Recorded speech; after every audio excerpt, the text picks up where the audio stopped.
Paskutinį gegužės ketvirtadienį vykusiame eilinėme Jurbarko rajono savivaldybės tarybos posėdyje rajono politikų svarstymai buvo pateikti 27 sprendimų projektai.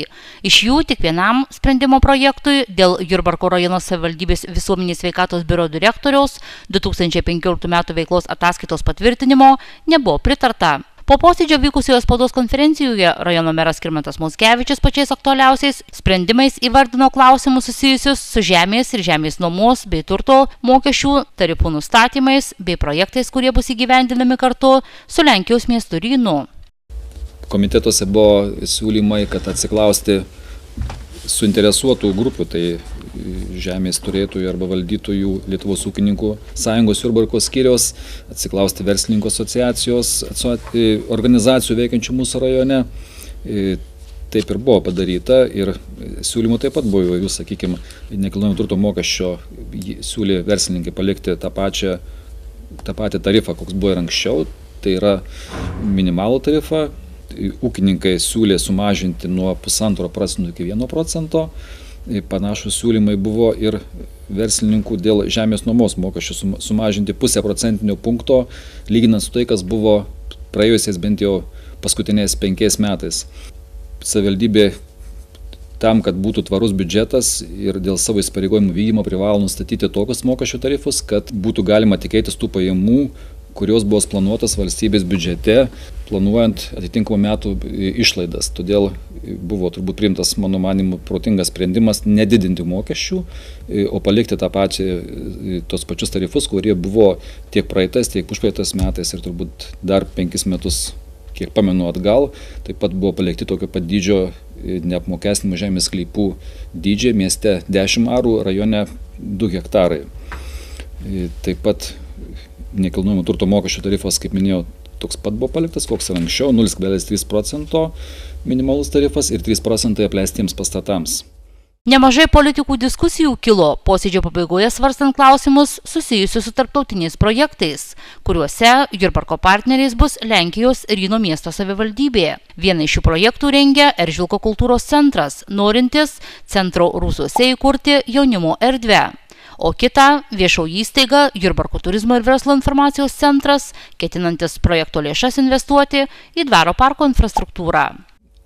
Iniciatyvą iškėlė Eržvilko kultūros centras kartu su bendruomenė, kurie jau senokai svarsto idėją, kaip įveiklinti arba patraukti bendruomenę, miestelio bendruomenę, netgi 4 seniūnijų – Jurbarkų, Eržvilko seniūnijos, Girdžių seniūnijos ir Šimkaičio seniūnijos bendruomenę, kaip pritraukti jaunimą, sukurti jiems patogias veiklas, įdomias veiklas, kad tam gauti tinkamai įrengtas patalpas ir patalpose būtų tinkama įranga.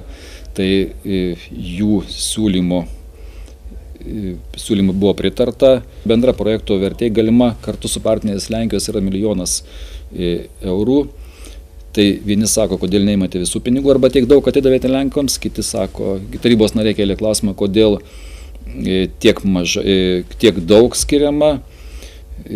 Tai buvo atsakyta, kad tarybos nariai apsisprendžia arba visai neskirti, arba skirti, sakykime, sumą, kurią prašo bendruomenė, arba ją mažinti. Tai buvo nuspręsta, kad pritarti tai sumai, kurią siūlė bendruomenė, tai yra, kurią siūlė Eržvilko kultūros centras, tai yra 300 000 eurų. Tos sumos dalis, apie 50 000 eurų, bus skirta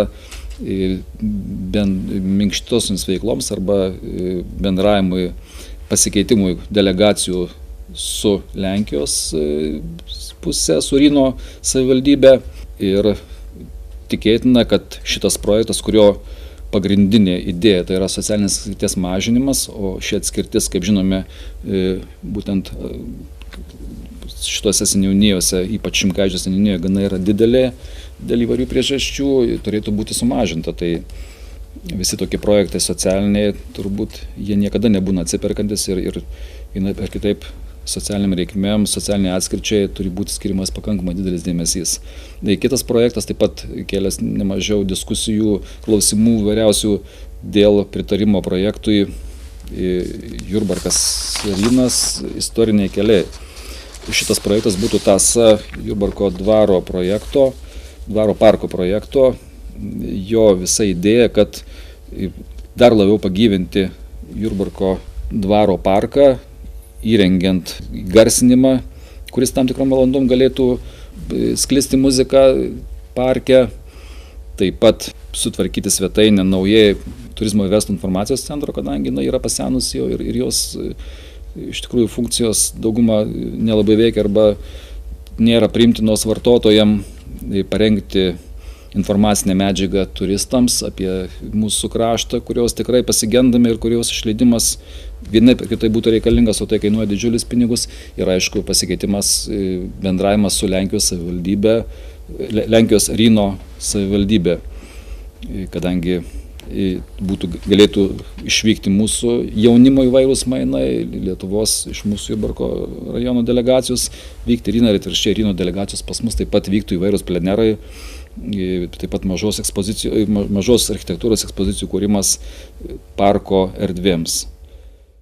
Trečiuoju aktualiu šio posėdžio klausimu rajono meras spaudos konferencijos metu įvardino Jurbarko turizmo ir verslo informacijos centro veiklos ataskaitos patvirtinimą. Visada kyla diskusija tarybos narių, kokia turizmo ir verslo informacijos centro paskirtis, misija, vizija, ir matyt laikas kartais priverčia koreguoti tas veiklas ir tikrai pats turbūt aš siūlysiu, jeigu nepasiūlys tarybos nariai, svarstyti klausimą dėl šio centro užduočių, kadangi vieni sako, kad galbūt jie neturėtų visiškai užsidirbti savo jokių pinigų, o būtų tik konsultacijos teikianti įstaiga, kiti kalba, kad tai turėtų būti įstaiga, kuri užsidirbtų savo lėšas ir būtent ieškotų lėšų šaltinių, lėšų uždirbimui tam, kad išgrynintas veiklas, nes, sakykime, posėdžio metu buvo kalbama, kad galbūt kai kurie tarybos nariai siūlė, kad šis centras turėtų ieškoti papildomų veiklų, pavyzdžiui, laivelių nuoma arba pramoginių laivelių veiklų organizavimu. Tai reikėtų matyt apsispręsti tarybos nariam, kad tikrai būtų patiems aišku, ką mes laukime, ko mes norime šio centro, tuomet reikalauti ir eiti tą kryptimi.